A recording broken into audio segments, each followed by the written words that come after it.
have your gavel. You want it? Oh. All right. So the July 14th, 2021 regular meeting of the Board of Selectmen will come to order. We actually have people here with us today, so join us for the pledge. Pledge allegiance to the flag of the United States of America and to the republic for which it stands, one nation, under God, indivisible, with liberty and justice for all. Okay. So can I get a motion to approve the special meeting minutes of June 21st, 2021? So moved. Can I have a second? I second. Motion and second. Any discussion? Nope. I have none. Okay. Thank you, Stacy. All those in favor? Aye. Aye. The motion carries. So under correspondence, we received correspondence from Carl Sheehan, who is an alternate on planning and zoning, requesting consideration of becoming a regular member when a seat opens up in August. So just to put that into the record. Then under appointments for the WPCA, could I get a motion to appoint James Falcaroni to the WPCA? So moved. I second. Thank you. A motion. Any discussion? No, I want to thank him, and it looks like he's got some great experience. He does, and he actually has very specific I&I experience, so I think it'll be really helpful. Yeah. And as a reminder, he had applied for the last opening, was still interested, so please move forward. So all those in favor? Aye. Aye. Motion carries. So under Zoning Board of Appeals, do I have a motion to reappoint James Cadding to the Zoning Board of Appeals? So moved. Is there a second? I second. Is there any discussion? No, thank you for continued interest. Thank you, James. So all those in favor? Aye. Aye. The motion carries. So sadly, we have a resignation from the Shellfish Commission. Dan Barrett has resigned as an alternate member of the Shellfish Commission. We'll send him an acknowledgement and thank him for his service. Thank you, Dan, and we'll send the letter. Then under also resignation, Lucy Schlink has resigned from the Ledgely Health District's Board of Directors, and we'll send her an acknowledgement and thank her for her service. So certainly a challenging time to be on the Ledgely Health District Board of Directors. So thank you to Lucy. We have nothing under old business. So under new business, we need to add 2 items to the agenda for your consideration. So could I get a motion to add the item of rescinding the previously awarded 4th District Voting Hall Drainage Project, as well as re-awarding the bid to the second lowest bidder? So moved. I second. Motion and second. Any discussion on adding the motions? All right, aye, the motion carries. So the next item is just updating the terms to the Stonington Facilities Committee. So back history here is when the Stonington Facilities Committee was repopulated in 2019, the Board of Selectmen at that time set the terms to be staggered 5 years, with one person having a 1-year term, 2 having a 2-year term, and 2 having a 3-year. And a slight oversight occurred, and they should have added in that thereafter the original terms, the members would be reappointed to a 2-year term. So we basically just like to correct that. So could I get a motion to add a 2-year term to the Stonington Facilities Committee once the original term has been met by the members? So moved. Your second? I second. Any discussion on this one? No. Thank you. Thanks for the help. All those in favor? Aye. Aye. The motion carries. Could we possibly go back to the previous motion? Which one? The one about the No, it's coming up. The Which actual one? discussion on it is coming up later. for the.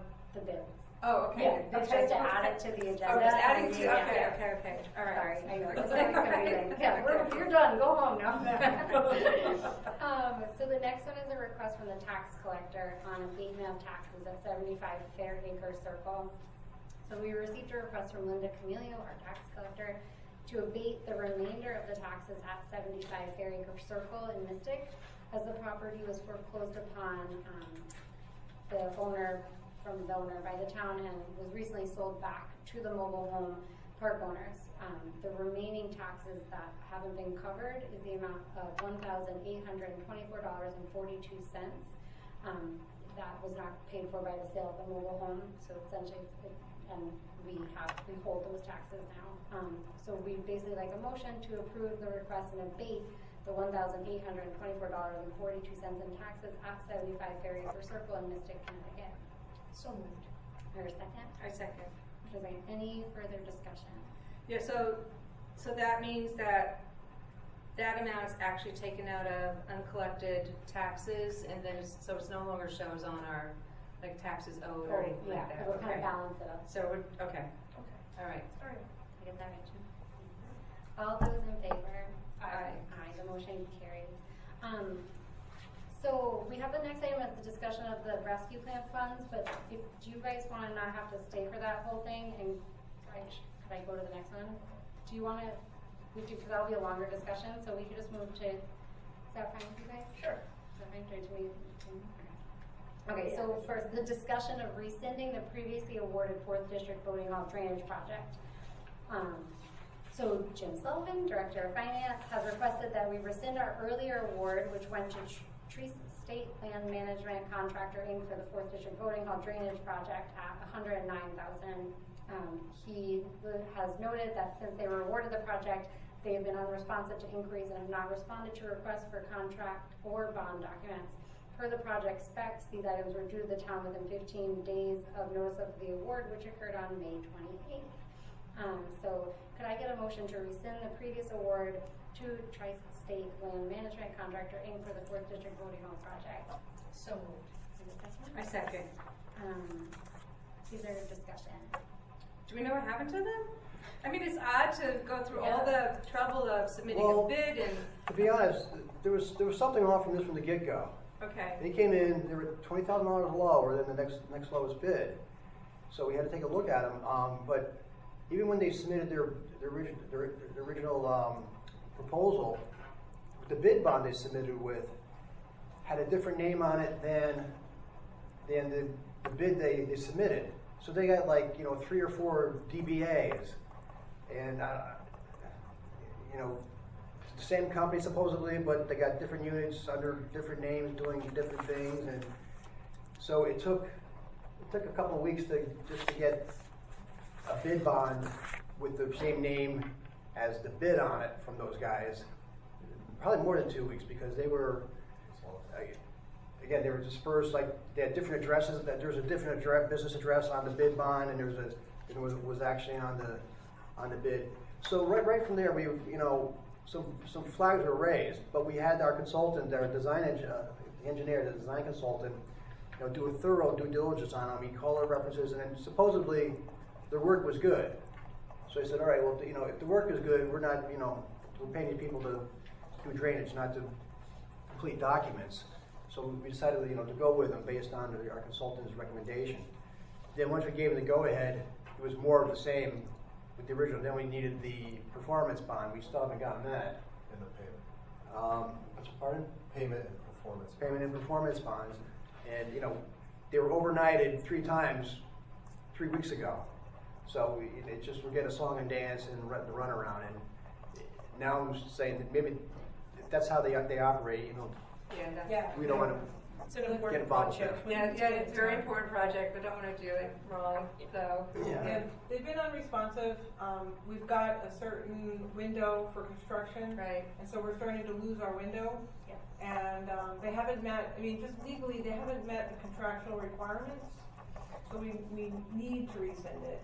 And we have a second low bidder that's ready and capable, and actually Chris has worked with it before. Have you informed them that this is happening for the second lowest bidder? We've asked for their availability, Okay. and but we have not informed them of the proceedings Being awarded. until Okay. you are it was here for discussion and you gave your approval. Okay.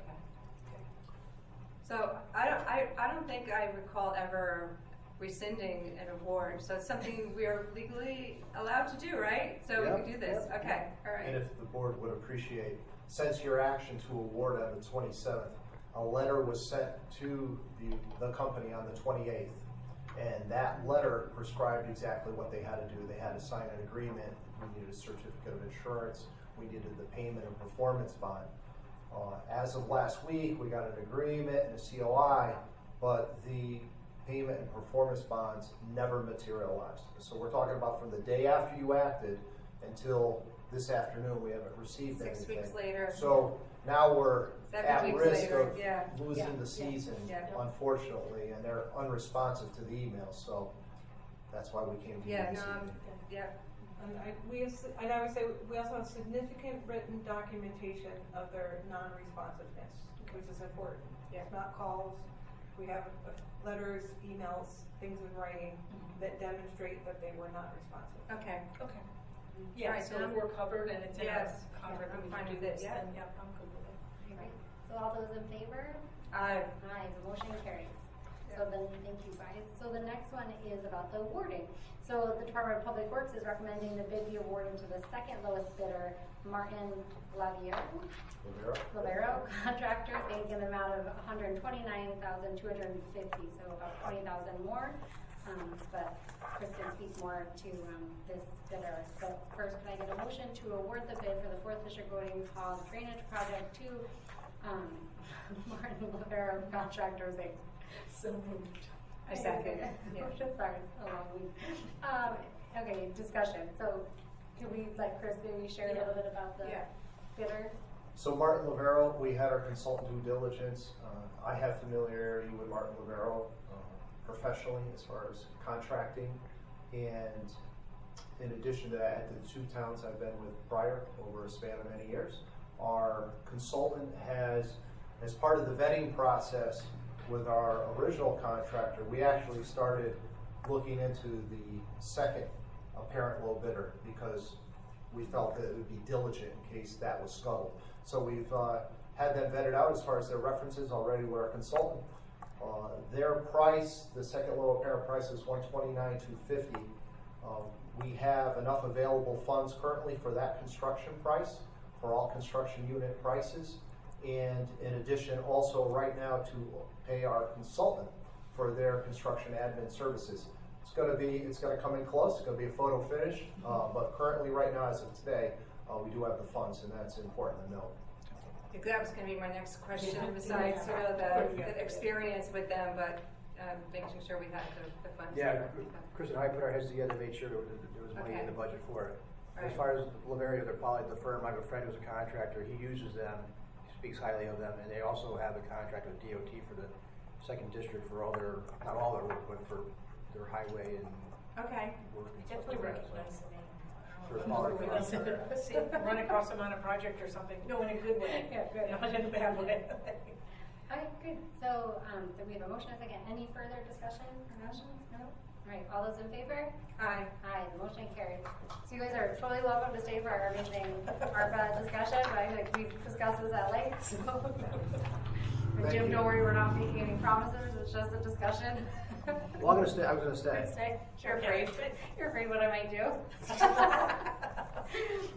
Thank you, Barbara and Chris, so much. Thank you All so right. much. Good to see you. Thank you. So Jim's been really helpful in trying to decipher the guidance on the American Rescue Plan. The Treasury still has not sent out a final guidance interpretation. So both CCM and National League of Cities and others have been kind of doing their own sort of interpretation. They've been advocating and asking questions on town municipalities' behalf. So hopefully this will all get really sorted through. I should have a call actually with CCM on Friday to sort through some of the questions we have on some of these projects. Again, none of it will be, I think, just speaking very honestly, I think there's some concern that it's not 100% clear and you don't find out till after you spend the money.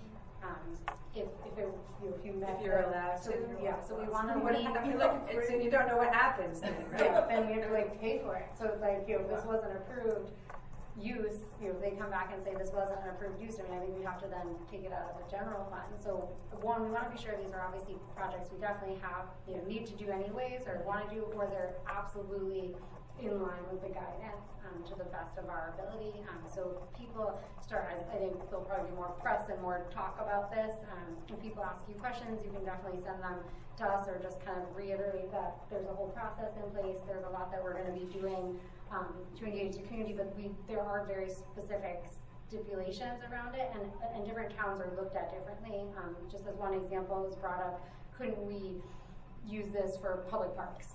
And our interpretation of the guidance is we're not a disadvantaged community, we're not a census tract community, we want different qualifications there. So while Norwich is able to use the funds for a public park, we couldn't do that in downtown Mystic. So just some of those things, those are just questions that we've gotten.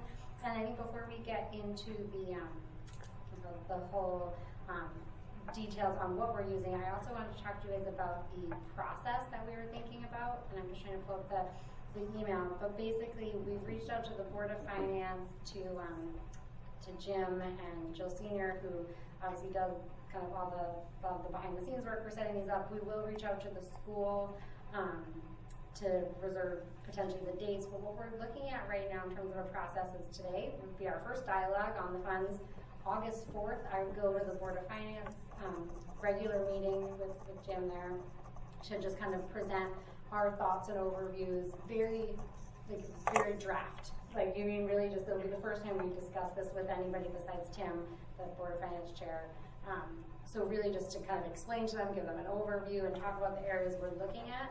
Then at our August 11th meeting, we would have a more detailed dig in, I'd say, on the numbers, on the uses, kind of a description, explanation, kind of like the budget process, why are we asking for this amount, sort of like a SIP kind of process, but for us to meet and talk about it, and also take any initial feedback that the Board of Finance had.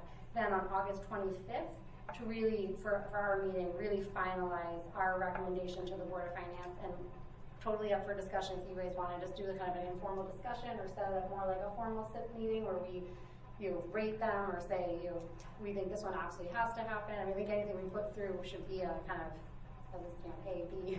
But, if we wanted, you guys could have a think about that, and we could talk about it at the next meeting, but how we want to set up that last meeting to really finalize our recommendations.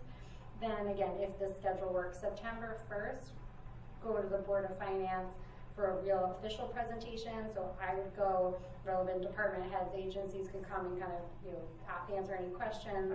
And September 15th, have a special Board of Finance meeting for a public hearing on the ARPA funds, followed by a final deliberation, and then setting the ARPA budget for the town meeting. And then potentially September 22nd, we'd set the call for the town meeting and a Board of Selectmen meeting, and then October 18th as the date for the town meeting. Okay. So this was kind of, we brainstormed this out today.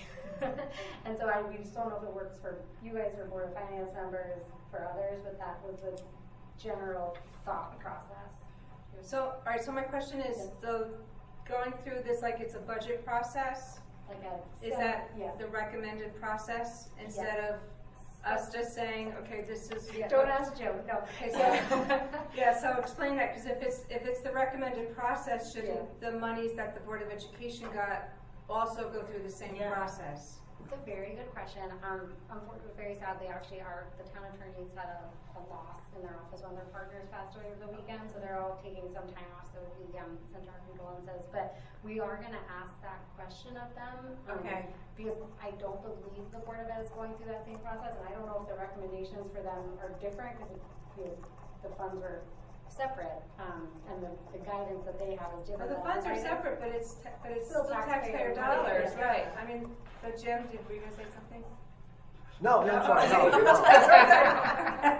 Be careful with raising your hand a little bit. Well, this process, it's what a group of I'll call it a cabal of attorneys here is deciding how it should be done. I don't think it has to be done that way. I don't think there's any basis in law unless some particular town's charter says they got to do that. We don't. I got our charter here, and under duties of the first selectman, letter C there it said, I quote, "The board shall have the authority to apply for and enter into agreements with state and federal agencies for the purpose of receiving and expending funds when such grants would not incur any additional financial obligation on the town." So I don't think the town or the Board of Ed has to go to even the Board of Finance or the town meeting. But I would recommend the Board of Finance. They're very involved. They have a lot of knowledge there, the great understanding of the needs of the town. So that I would wholeheartedly agree with.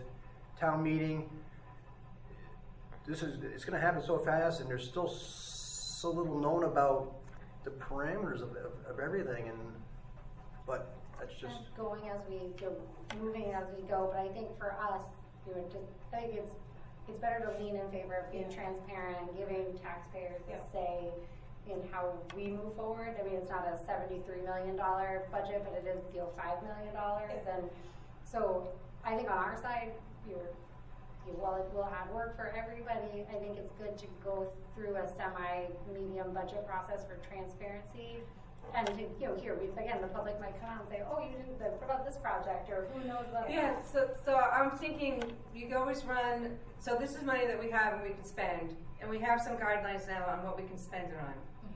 And we also know what projects are important town-wide. Board of Finance also knows how long some of these projects have been in the SIP schedule, but have gotten $1. So I can see getting the Board of Finance really involved, but perhaps maybe not have to go through the whole public hearing and town meeting, but have have an opportunity for the public to know this, have it well publicized. This is the money we got between the Board of Selectmen, Board of Finance. These are the projects we decided on. This is the night we're gonna, we're gonna be available to answer questions as to why these projects and not others. I think that might be. I think the common attorney's opinion, and across the state of Connecticut that they've been discussing, is their recommendation to every municipality. We're not bound to follow it, but is to follow the budget process. And Okay. so send it to a town meeting.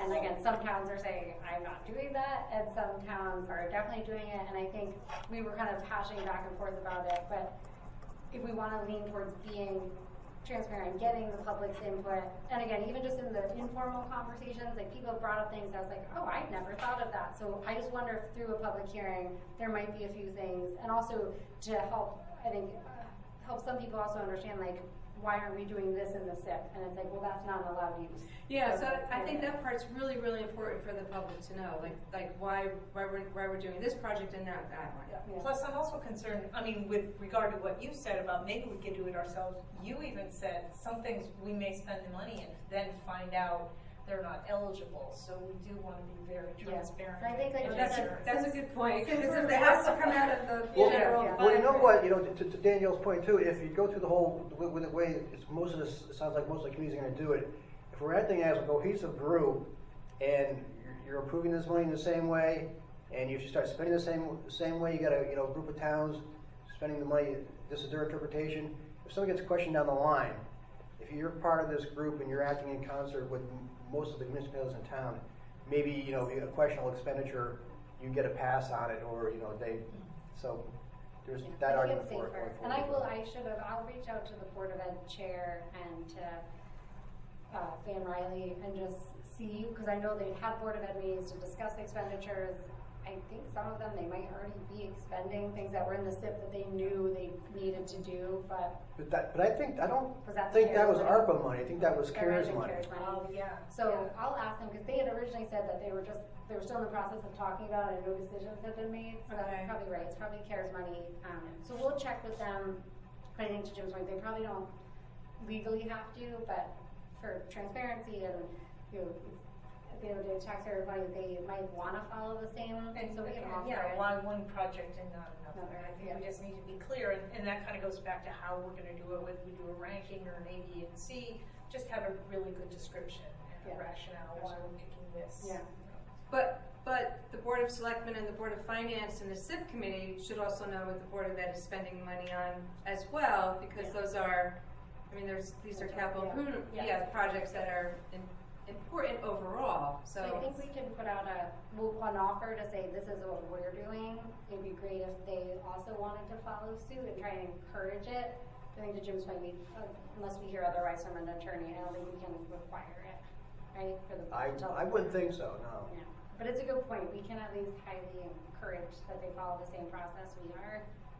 how much money did the Board of Education get? Do you know? I don't even know. You know? Was that 3 million? It was something. It was high. It was over 2 and less than 5. CARES. But that's ARPA. That's just ARPA. I don't know. That's just ARPA, not CARES. Yeah, we have to I go back. don't recall at this point. Okay. And then, Okay. all right. So those dates, Do you, anything red flags for those dates for you guys? No. Alright, so we'll see what the. So what would be the town meeting? October 18th, so we built in a little buffer time, and then. And that's because of the, just the schedule of this meeting and then that meeting and. Right, Yeah, for legal us to hit action. all those meetings, Okay. dates with the Board of Finance, and then to come back to you, and then go back to the Board of Finance, and then them to have a public hearing. We buffed in about a week. We could do it a little bit earlier, but then that would fall the day after Columbus Day, and we didn't want to put it the day after a holiday, just so people were aware of the town meeting, so we just bumped it out to the following Monday. But that gives us time in case one of these. And this is also semi-arbitrary in terms of like, you could do this, we have 2 years to expend the funds, like that's the other thing, I mean, and it'll be part of our discussion at the Board of Finance and residents, I've allocated this in such a way that we're basically like spending or allocating it all right now, with the idea that, as Jim pointed out, we're kind of making this up as we go along, but I think we could potentially do like a line item transfer, for example, we find out we get a grant for something else, or this project came in over or under, and we could move things around, because again, a lot of these are concepts and ideas, they're not fully bid out or vetted yet, so they're not like the budget where I feel like sometimes we have harder numbers for things, but some things are better vetted. Just a caveat though, we already committed $70,000 for cybersecurity in town hall. That one can't So go hopefully away. that'll get approved at town meeting. $70,000 for what? Cybersecurity, Or cybersecurity. over 3 years, but we. But we'd lose our insurance without it, so it's a non-starter. So Jim, how is this money gonna show up in the budget books or It's the not. town audit? It won't show up in the budget books? It'll at show all? up in the audit, not in the budget book. We only budget for the general fund and the SIP fund. Okay. This is gonna go through special revenue. I'm not quite sure So how to it'll do show it up yet. in the audit? Pardon? It'll show up in the audit? Oh yeah, everything shows up in the audit. The It'll be audit. in the back pages under the special revenue funds. Okay. I'm not sure. Like how much money came in and where it was spent, so like, Yeah, okay. and they're gonna ask us, we're gonna have to do reporting, or Jim's gonna have to do You have to do reporting. semi-annual reporting on what you're doing with the programs, how you're spending your money, that type of stuff, so. Okay. But that's to the, I don't know, through the state or directly to Now, the feds. is the audit, I know I've always gotten a hard copy, is the audit online available? is. It is, okay. Yes, On the finance page? yes. For the residents, any resident, if they want to see the audit, they can see that. Right, for the 1920, the 6/30/20 year end. Okay. This year's audit, year just closed, we're All right. under audit now. Okay, so maybe for budgets going forward, we just have a little asterisk in the budget book about these types of monies. If you want to know where these monies have gone or what we've spent it on, look at the town audit. We could just add a page up front of the budget saying, this is, our ARPA money and this is Okay. what we're Yeah, doing with it. And That It's would only be, that would be good for good. 2 years, so it's not like. Yeah.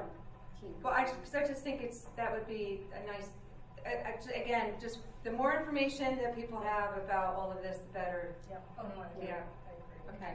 Okay. Okay. Okay, great. So, and again, I won't dive into too much detail, and I'm happy to share something with you guys ahead of the next meeting that's more detailed, so you have time to digest it and we can talk about it. But just to give kind of an overview, different allocations that in my crazy Excel spreadsheet that I have so far, and these are all based on, I'd say, meetings with the COG, different towns across the region, meeting with different kind of stakeholders in the community, business, nonprofit, and then meeting with department heads and talking about needs. And then overarching, just keep in mind, is the ARPA guidance. So again, things like our bridges or really anything infrastructure outside of water, sewer, and broadband is not covered in this, with the caveat that 1.9 million we cut out of prior fiscal year's budget due to COVID. That has the ability to spend that money on general government. And so one of the recommendations that I'll get to, I'll highlight which ones are under there. But otherwise, they're very specific. I'd say a lot of the guidance, and I'd say, I think you guys have already read through it, but if you haven't, or if anyone's listening to this, is to go through the guidance, because it really does help set the expectation of what at least angle they were going for when they passed this money. So it is a lot about helping the hardest hit industries, which are travel, tourism, hospitality, arts and culture, also addressing mental health, substance abuse needs, the housing, affordable housing and housing issues. And then they have these very specific issues, like I said, about water, sewer, and broadband access. And then there's some education, a lot of education things, early childhood, and other areas. So kind of, I think it's funding that are some of the areas that the pandemic highlighted where we're potentially lacking in our community. So you said no bridges, roads, and what was the other thing? Really nothing like, no infrastructure, nothing you Okay. think of as SIP basically, except for water, sewer, and broadband are specifically allowed, with the caveat that that area that we cut the budget that's one area that has a broader potential allocation. You said that's the $1.9 million that was cut. Yeah, for general, and that can be used for general government purposes.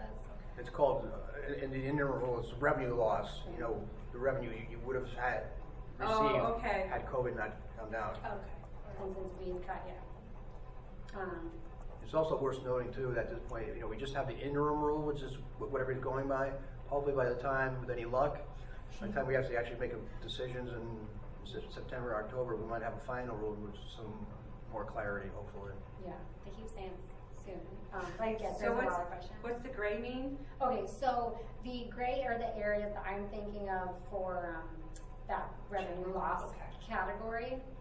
And they don't Okay, that's specifically paving, have that. because paving's not permitted, but you have paving in there. Yes, Okay. so maybe I'll jump right to that. So for the 1.9 million that we cut, we looked at areas, I tried to look at areas that we actually did cut also out of the budget to help explain the rationale for why we're choosing these things, or things that were like crushing emergencies that we'll either need to do like a special appropriation this year for, or you probably need to do a special appropriation this year for, or definitely be in next year's budget. So the one is that I have highlighted for 500,000 is paving. I think we cut 440,000 out of that prior year's budget for paving. So I rounded up a little bit, but that to me was one of the biggest areas that we cut out of the SIP that impacts every resident.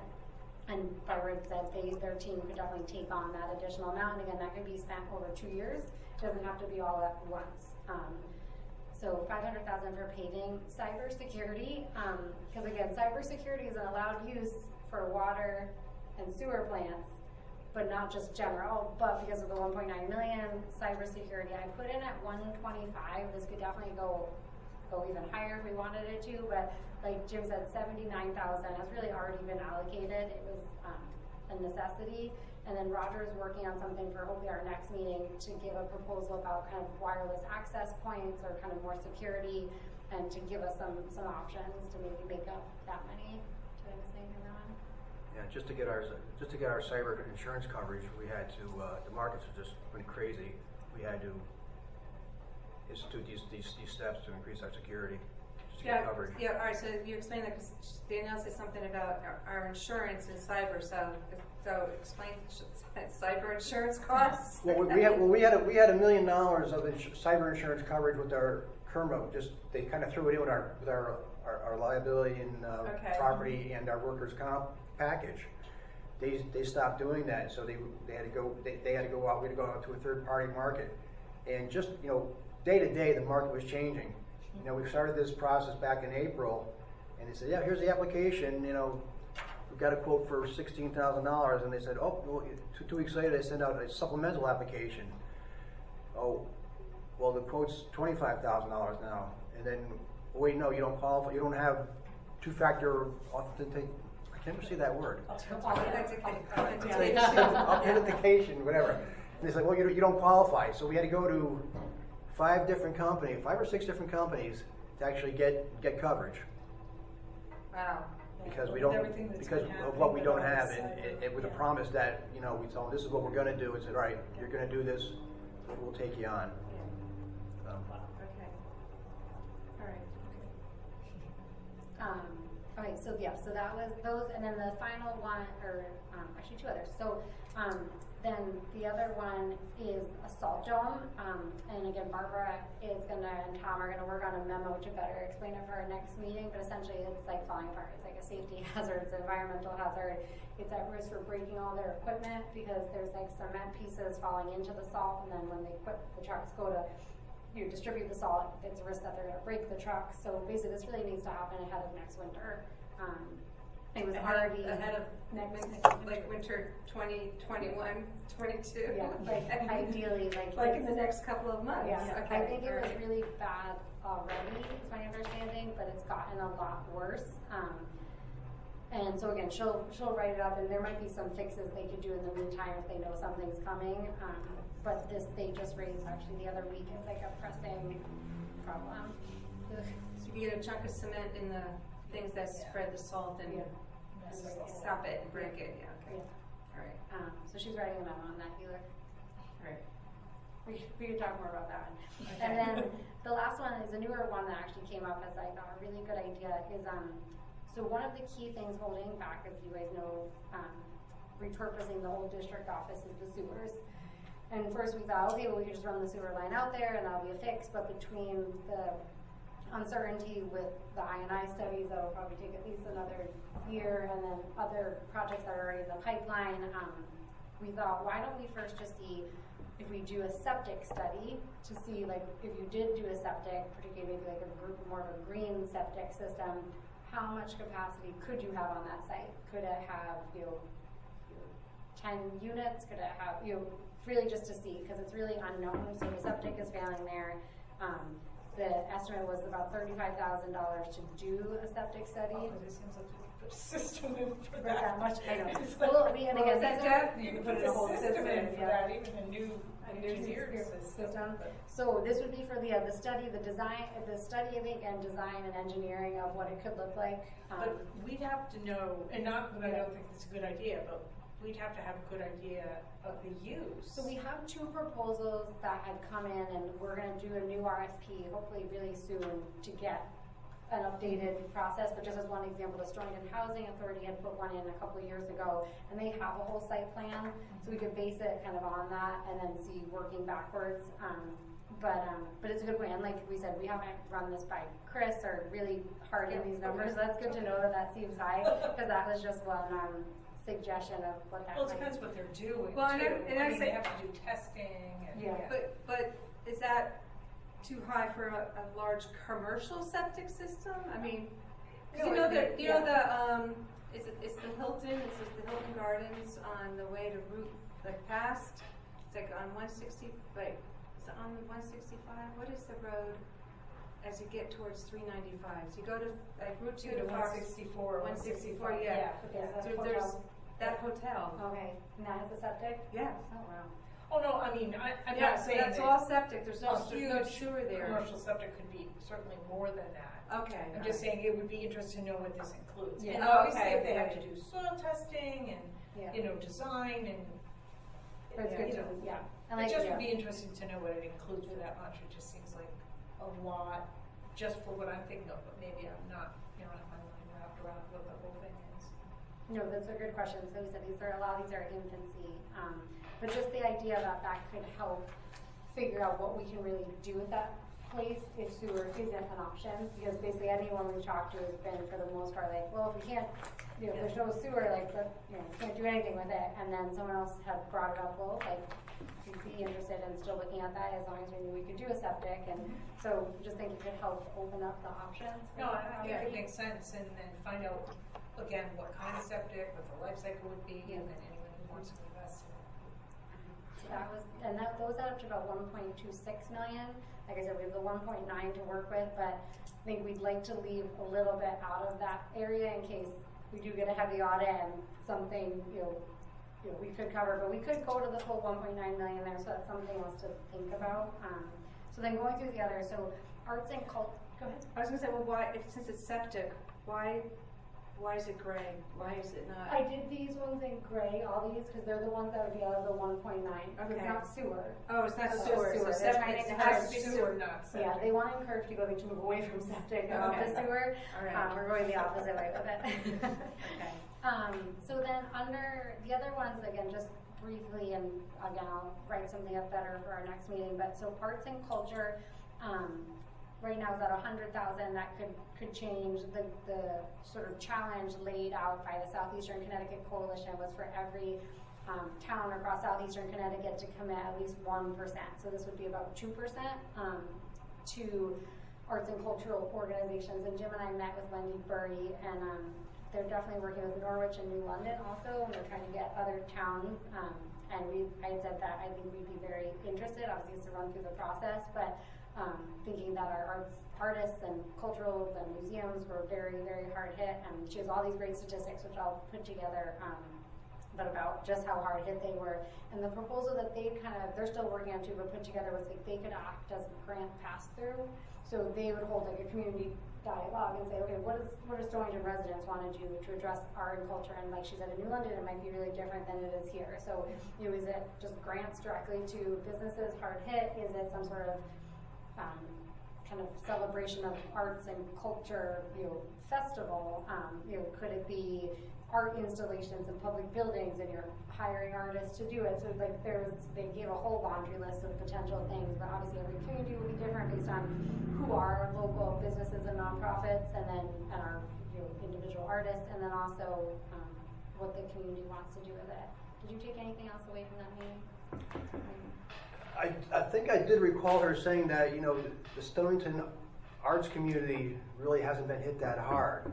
So it would have to be like partnering with other towns probably, or bringing artists from, say, New Haven or New London or Hartford down to here to perform, or for displays, and give them exposure or something like that. It's not just the artist the non-starving artist who's living down in the borough in a loft or something. They're not getting money. Yeah, and there could be potential partnerships, and she said they could even have like a score sheet and have people sit on a panel and kind of rate them, and like obviously a partnership or collaboration could score higher, and it seemed like meaningful, but also like kind of fun for people and like interesting and nice. So again, I'll send you all her information, and then also she lives in town, so if you guys want to reach out to her to learn more before our next discussion, I'm sure she'd be happy to talk about it. Yeah. The Mystic Chamber of Commerce is going to get us a proposal. Actually, I think I owe all these people like a one-pager. I said I was going to write up just so then they could submit more formal ideas, so we'll do that. But basically, they have a potential request of around $23,000, and they will write it up in more detail when they come. But it would be to kind of help promote tourism and travel and kind of greater Stonington, as well as address some of their revenue loss from not being able to have the art festival last year. And the Chamber of Commerce on the Ocean Community Chamber side has been really wonderful and really flexible, and basically we more approached them than them us, and said, Lisa Kinnicky said she's very happy to kind of help in any way we can.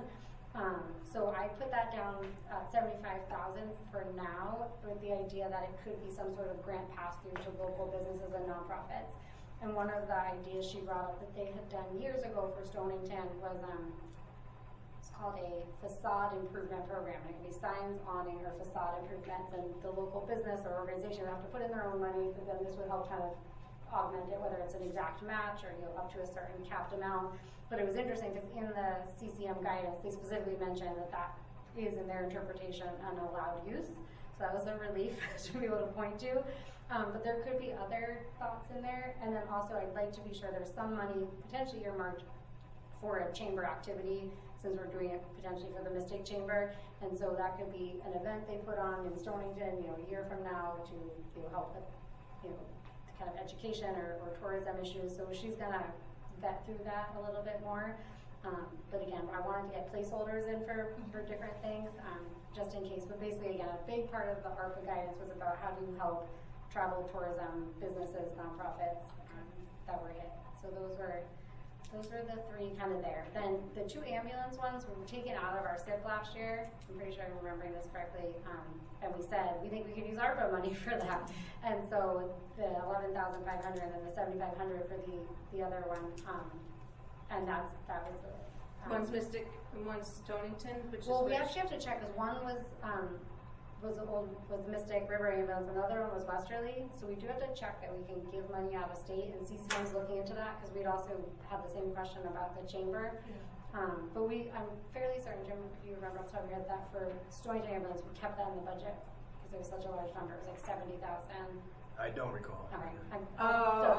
So the three, funding. it was one, you think it's one's Mystic and one's Westerly, not Stonington and Yeah, Mystic. because I think Stonington we funded in the budget, Okay. but I'll double check that. So these were cut from this current Yeah. SIP. Yeah.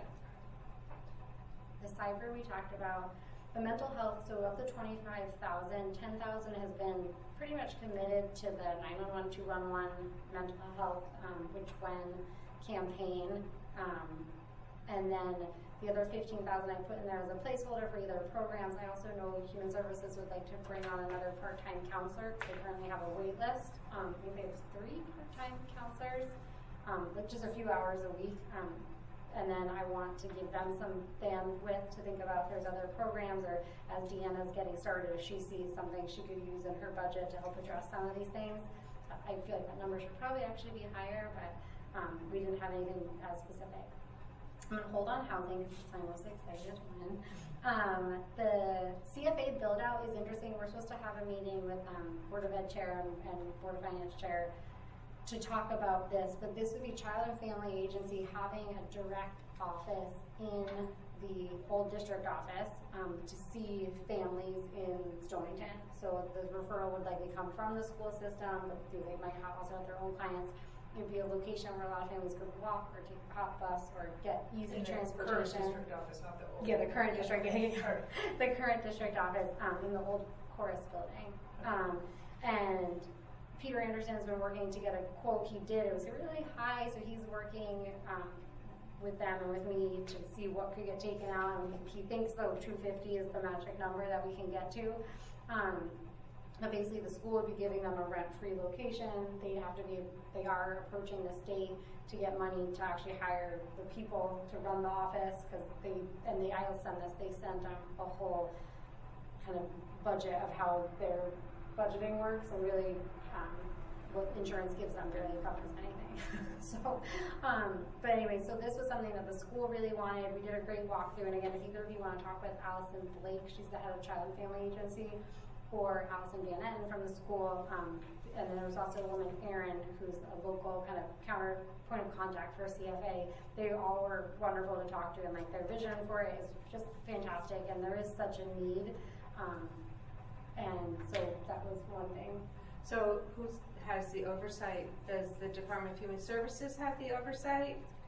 Because it sounds like even though it's families, children in school, families, there's a lot of, the Department of Human Services does a lot of the referral and the tracking and whatnot, so. My understanding is it would have to be the partnership. I know Leanne and her team had been trying to recruit them also to come here, so they were very on board with this. They've been working on this, I think, for years. And then the school also said, well, we might have a space for you, and we'd also like you to be in the school system to help with the seamless transition. But it's a good question. When we do our other meeting, we'll try and have Leanne add to that write-up.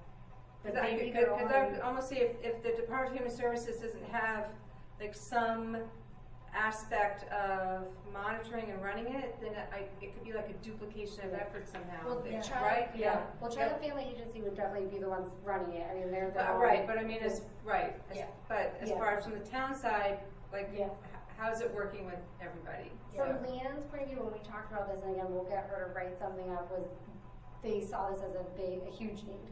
Because like we said, we have these part-time counselors who are wonderful, but there's a huge wait list and they can't keep up with the need. Okay. And those are more often temporary versus like more in-depth services. So like they're referring people out to Groton or even East Lyme, and people can't drive that far. Department of Human Services now is doing that. Yes, okay. and school both are, because there aren't as many local places. And I think also the school, as well as they do refer right to Child and Family already, but they have to travel so far to get there. So it would be the idea of having like one place in-house, but it's good to always just triple check everything. Okay. And to be sure they've talked out the partnership agreement. But I know it's a big infrastructure cost, but it's basically to make separate offices within that room, like a secure entrance and kind of that kind of stuff. And then town hall drainage and parking lot. I did talk with Barbara a little bit more. She's going to write up more of a memo, but basically currently the drainage at town hall is already sort of an issue. It flows down to the public works department, then eventually the Como Pond, then out to the sound. So one, there'd be a benefit to improving the drainage just from an environmental standpoint, but also for our MS4 permit to be able to say we're doing more on all of our town properties. They really want to see that. And so Barbara was like, could explain it better, but basically they'd be adding in both like culverts or catch basins, like that, right, that actually catch it kind of underground, but then also try and redo the sloping of our parking area, because currently I guess it's the opposite of what it should be, so that way more natural runoff would go to the grasses instead of just into the parking lot and down into the, so that way less would go into the official system of the stormwater basin and catches in more into the natural landscaping. And there'd also be a rain garden as part of this, and there'd already been, I guess, a plan drawn up a long time ago for the rain garden and some of this work, but the money was never there.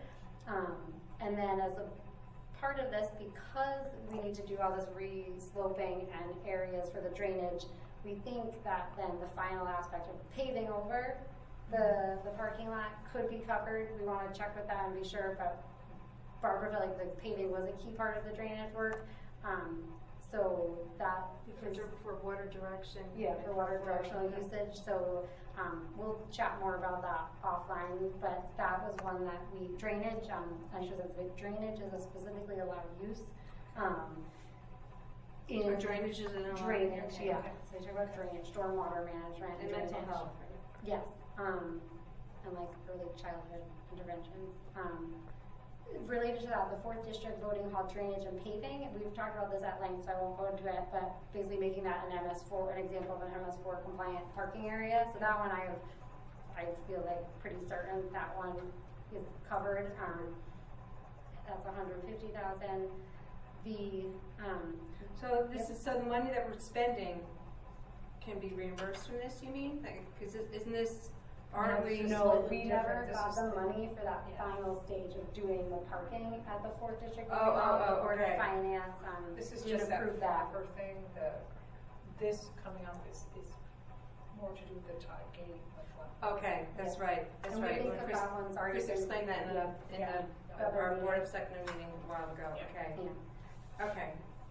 Just working now right to left, the libraries had asked during our last budget for funding. This, if we did approve it, would be split according to the formula 3 ways among the 3 libraries. Again, assuming we can give Westerly anything, but it was $30,000 is what was asked in the last budget due to COVID expenses. So that was in there. The water match I won't talk about too much, but I'm holding right now the water match $500,000, and that Chris is also, we have an estimate that project would cost $1.925 million, but it's a very preliminary kind of design and engineering cost. So Chris is working to get more official bids from people to see is that number actually potentially higher or lower. So that's in there for now to see, and we might have more news on that later. So, but I think no matter what, we'll need some money in for that. The 2 HVAC projects are huge. They've been in the potential SIP forever, and then got taken out of the SIP last year for just one phase of it, but because we thought we could use this money. This is the numbers that Barbara thinks represent the full amount to do it just all at once, do the full project, not piecemeal. So town hall's expensive, it's $1.2 million, and human services is $340,000. But this would be more energy efficient. Oh, it'll change the whole feel of the building. Fresh air. Yes, yeah, no, it's fantastic. And then I kept $200,000 in for sewer. Just again, we know it's an approved use. Jim had brought up that there's no shortage of problems with the sewer, even though we did the bond. And then I was actually talking to Doug, and he might actually be able to give us a really specific amount, because we have to do the next phase of the I&I study, and they only really put in for the first phase of the I&I study set into our SIP. So it's short, probably about $150,000, because they're getting some state reimbursement, but not a full amount. So basically all these things add up to probably between $150,000 and $200,000 will be either requested in next year's SIP or taken out of the bond, which isn't ideal, to cover this. So again, that seems like a very direct, let's offset next year's taxes to be sure we're being safe, and as we know it's an allowed use, and it's obviously critical to do that last stage of the I&I. Dispatch is something that's interesting. We need to talk more about it with Chief Stewart and Lieutenant Schneider, but it came up that for the late 3rd shift, there's often only one dispatch on duty, they do a great job, but it's definitely a stressful job, and it could be a risk having only one person on. I think this number is actually more like Brian sent it to me. It was more like 65,000 without benefits for kind of what they would estimate this. So I'll update that. The idea would be like a pilot, maybe to have it for a year, and then see how does it impact their ability to respond to call times, activation times. Is it helpful? Does it make a difference? Get someone else in there and trained. But again, this hasn't been fully vetted, but I wanted to put in a placeholder just in case they did want to go forward with that. And then my final one, and then like I said, oh no, there's two more. Okay, sorry. So this one also came up recently. So the New Heights, which is part of Vista, the nonprofit, that's the new building in downtown Pawcatuck. That's amazing. That the Sylvester family is helping to get underway.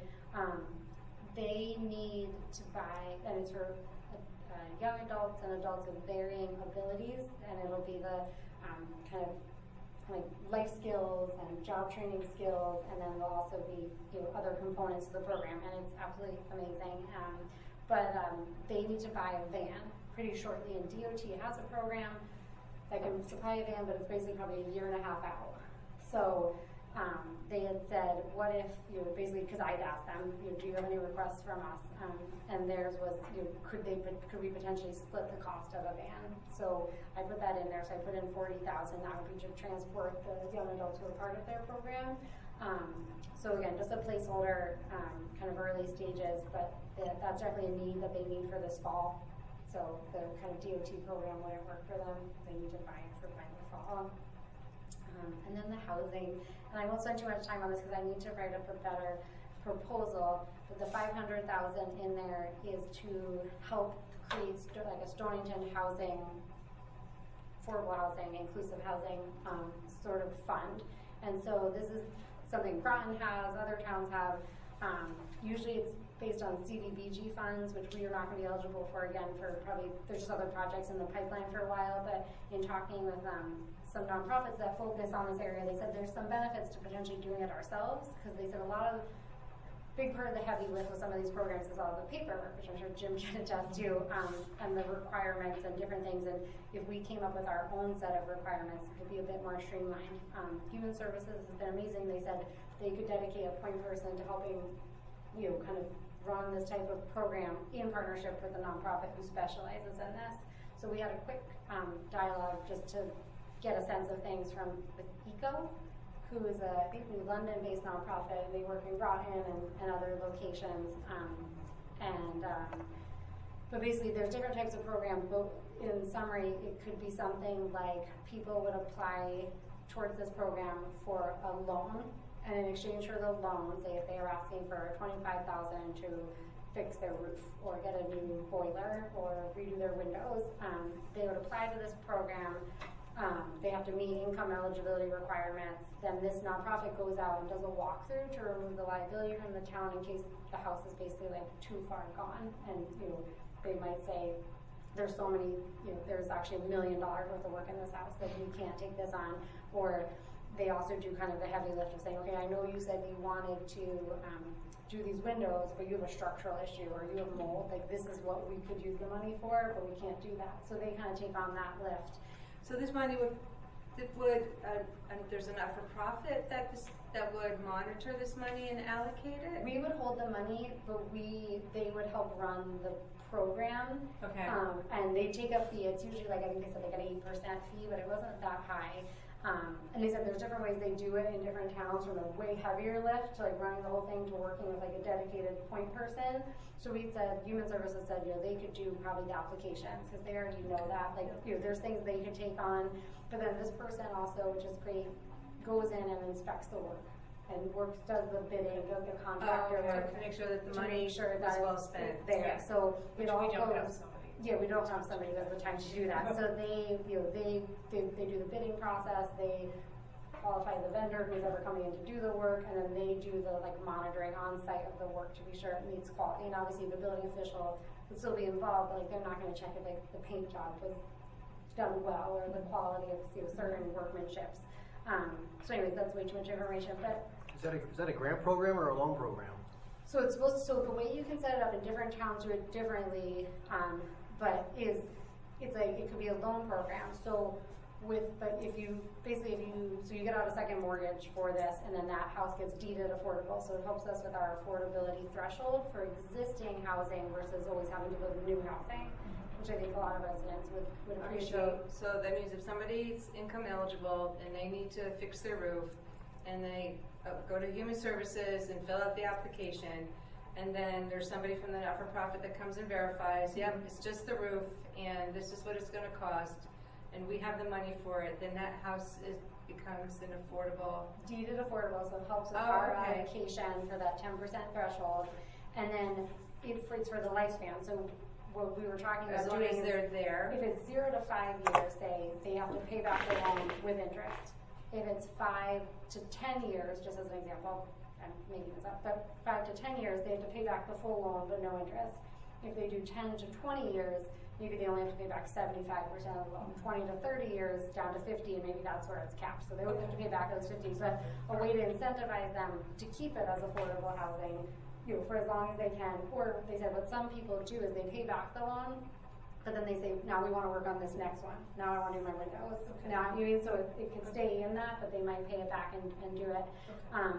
And the Human Services did confirm, they said they do get requests sometimes, and we don't have the money to do this kind of work. So we have small general assistance we can do, but nothing big. So it's a way to hopefully help potentially seniors or others in the community stay in the community, stay in their homes if they want to, and help fix it up. Also, help fix up some of the homes in the community and get closer to our 10% threshold.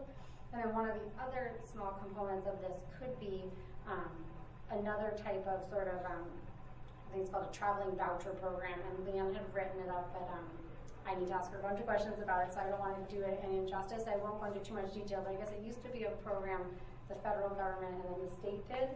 But the idea is like you have certain participating homes, whatever, all around town, and this person would apply again through Human Services, meet all the eligibility requirements, and they'd say, I can only afford to pay $600 a month rent, and this program would make up the difference to say, a $900 a month rent unit. And there's a lot of qualifications and, different things that I'm not representing well, but it's a way to, again, give people more housing choice, ensure that affordable housing isn't just in one specific area, it's really spread out throughout the community, and again, give people more flexibility because could this go into that too? Yes, into so that the would be voucher, part so of it would be for like fixing something up, like a leaky roof or drafty windows, and a voucher program? That 500,000 is what I captured for both for now, but again, Leanne, the voucher thing, we were originally trying to approach the state to do it, which we still might do, and say, what if Stonington piloted this, would you match something? But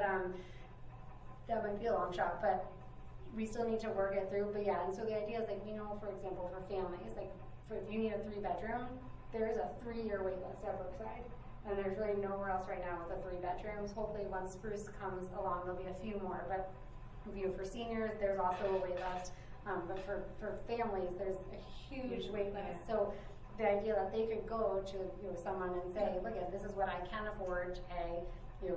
Here's how much the program could make up the difference, and then here's your options of other locations. And it could be sustainable by getting the payments back on the loans to, So obviously we have to supplement the it. voucher program, I think why it's hard is like you don't get that money back, but with the loan program, that's what could be good is you can get that money, at least some of it back.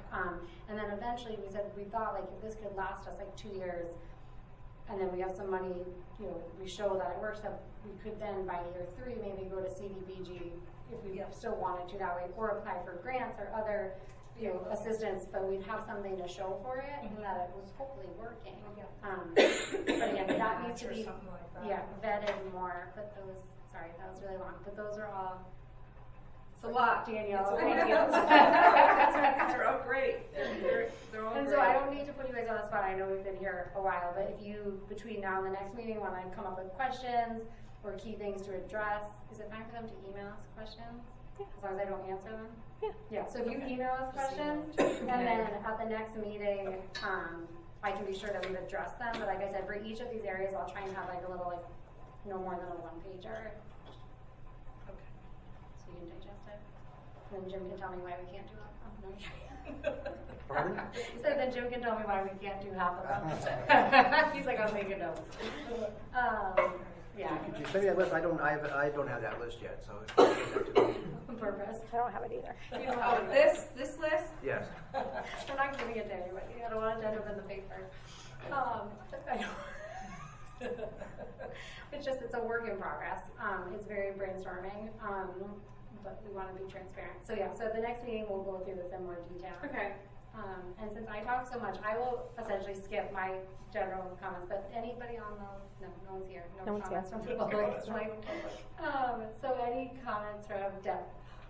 My only comment is I am so excited about the assessment and the remediation grant for Stillman Avenue Mill and Boathouse Park. That we got both of them, and I'm so ready to jump in and get started. Thank you for all your work on that. It was amazing. I can't believe we got both of them. I am so happy we got both of them. Yeah. And so definitely ready to get started. Good. Thank you. The only exciting thing I have is that I was at the police commission meeting, and the Miss America parade is going to be here in Mystic.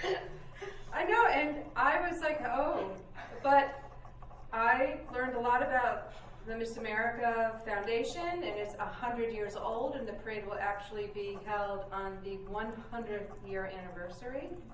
And it's just the 50 contestants plus 51 contestants in a convertible. It's a very short parade, and that's it. And one float for former Miss Americas that want to come. And I think I'm pretty excited about it.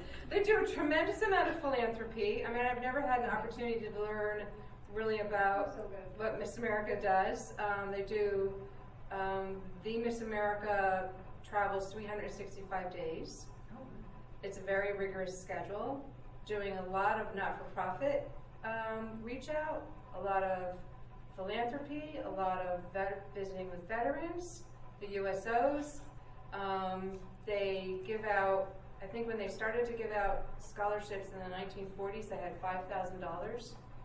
Now it's up to $5 million. Wow. So it's empowering. So anyway, I'm kind of excited at the end of the meeting that we're going to have the parade here. That is nice. So we're going to give it a shot and see how it works with the traffic flow and everything. It's going to start at the aquarium and end at the aquarium on September 8th. Good. September 8th. Okay. Yeah.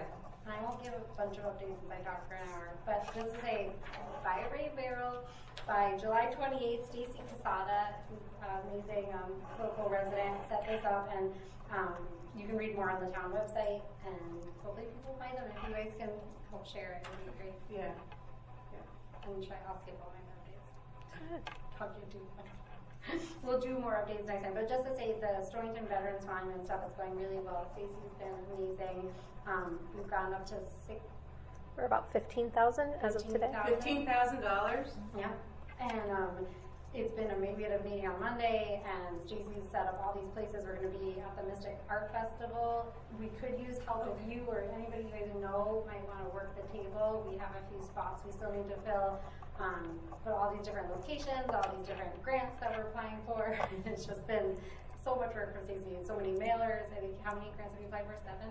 7 grants. 7 grants. I think 165 mailers so far, but there's so many more to go. Yeah. Chief Erskine drops off, he does research on different families that are still around or live other places now and finds their address and brings them over. Then Stacey does so much work mailing them out. But we think it's just such a worthwhile project, and so it's just so great. So we're still working through some of the details on that. But Well, so at our last meeting, didn't we have like a full $400? Yes, I know, right? And now So it's that's $15,000. Yeah. So yeah, 180s right around the corner. Yeah. We'll get there. So that's That's great. Okay, I won't say anything else. We can nothing else. We can adjourn. okay. I I second. I said, yeah. That's a lot of.